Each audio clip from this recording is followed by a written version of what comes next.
வணக்கம். இன்னைக்கு நம்ம அப்புக்குட்டி மீன் வச்சு ஒரு சொறா புட்டு செய்ய போகிறோம். அந்த மீன் எங்கே வாங்கினேன்ட்டு இந்த லிங்க்ல கொடுக்குறேன். நீங்கள் போய் பார்த்து தெரிஞ்சுக்குங்க. இப்போ வாங்க அதுக்கு என்னென்ன தேவையான பொருட்கள்ன்றது பார்ப்போம். தேவையான பொருட்கள் அப்புக்குட்டி மீன். இதை நான் சுத்தம் பண்ணி வச்சுருக்கேன். 1/4 கிலோ இருக்குது. அதுக்கப்புறம் பார்த்தீங்கன்னா சின்ன உள்ளி எடுத்துருக்கிறேன். இது சின்ன உள்ளி தான் நல்லா இருக்கும், அதனால சின்ன உள்ளியை எடுத்திருக்கேன். 1 கப்பு போல் எடுத்திருக்கேன். அதுக்கப்புறம் பூண்டும் நான் 1 கப் எடுத்திருக்கேன். அப்புறம் பார்த்தீங்கன்னா 2 பச்சை மிளகாய், 1/2 ஸ்பூன் மஞ்சப்பொடி, நமக்கு தேவையான அளவு மிளகாய்த்தூள், கொத்தமல்லி தழை, உப்பு, பொரிக்கிறதுக்கு தேங்காய் எண்ணெய் எடுத்துருக்கிறேன். அப்புறம் பார்த்தீங்கன்னா தாளிக்கிறதுக்கு கடுகு, உளுத்தம்பருப்பு, சோம்பு எடுத்திருக்கேன். இது போக நமக்கு 2 தழை கருவேப்பிலை. இவ்வளோதான் இதுக்கு தேவையான பொருட்கள். வாங்க இப்போ எப்படி செய்யலான்றதை பார்ப்போம்.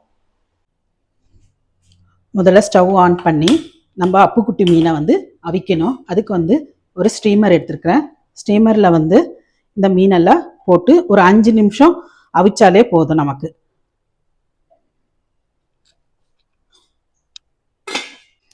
இப்போ இந்த ஆனியன்லாம் நான் கொஞ்சம் சாப் பண்ணிக்கிறேன். முழுசாக போட்டால் வதங்கிறதுக்கு கொஞ்சம் நேரம் ஆகும், அதனால் நம்ம சாப் பண்ணிப்போம்.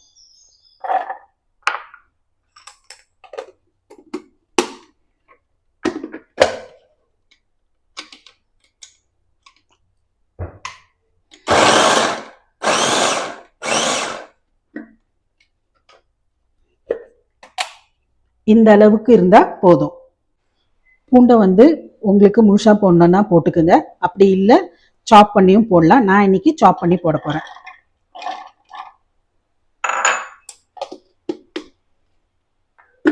சும்மா லைட்டாக பல்ஸ் மூட்டு வச்சாலே போதும்.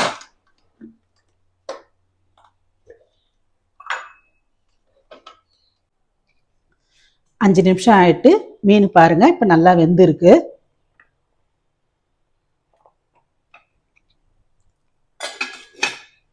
இதை அப்படியே இறக்கி வச்சிடுவோம், ஆறட்டும். நம்ம மீன் ஆறுறதுக்குள்ளே நம்ம ஒரு தாளிப்பு பண்ணிடலாம். முதல்ல தேங்காய் எண்ணெய் எடுத்து ஊற்றிக்குங்க.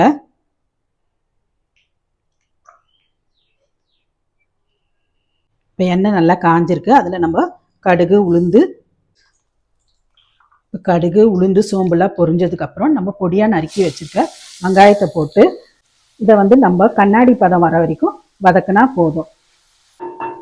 இப்போ பாருங்கள், கிளாஸ் பதத்தில் இந்த ஸ்டேஜில் நம்ம நறுக்கி வச்சிருக்க பூண்டை போடணும்.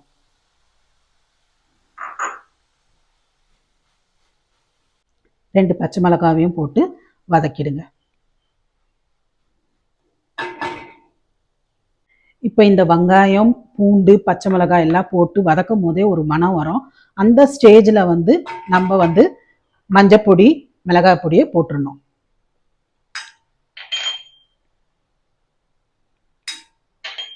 போட்டுட்டு நல்லா கிளறி விட்டுருங்க. கொஞ்சம் பச்சை வாசனை போகிற வரைக்கும் நல்லா கிளறி விட்டுருங்க. இப்போ மீன் நல்லா ஆறிடுச்சு. முள் இல்லாமல் பிரித்து வச்சுக்கோங்க.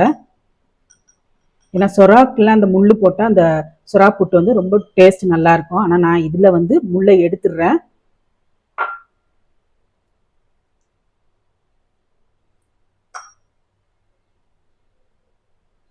பாருங்க, முள்ளை எடுத்துட்டேன் நான். இது மாதிரி எல்லா மீனையும் பிரித்து வச்சுக்கோங்க.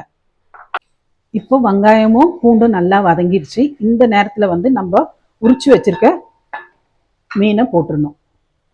பாருங்க, இப்படி தான் உரிச்சு வச்சிருக்கேன். அதை அப்படியே போட்டுருங்க.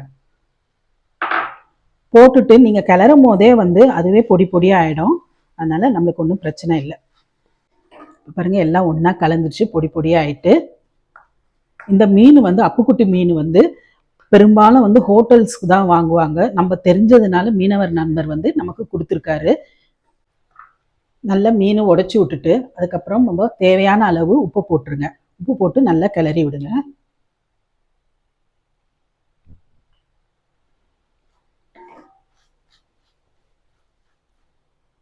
இந்த மீன் வதக்கும் போதே உங்களுக்கு சத்தம் கேட்குது பார்த்தீங்கன்னா, அந்த சத்தம்லாம் போனோன்னே இறக்கிட்டாலே நமக்கு போதும். இப்போ நம்ம கருவேப்பிலையும் கொத்தமல்லியும் போட்டுடலாம்.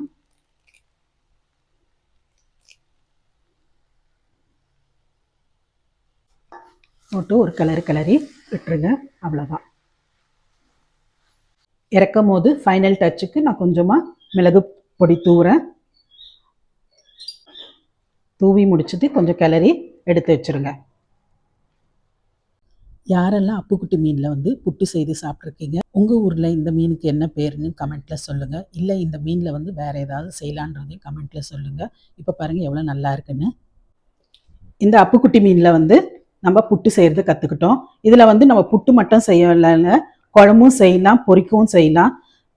ரொம்ப சுவை நல்லா இருக்கும்னு சொன்னாங்க.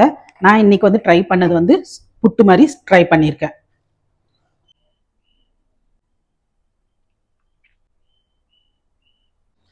இன்னைக்கு நம்ம அப்புக்குட்டி மீனை வச்சு புட்டு செய்திருக்கோம்.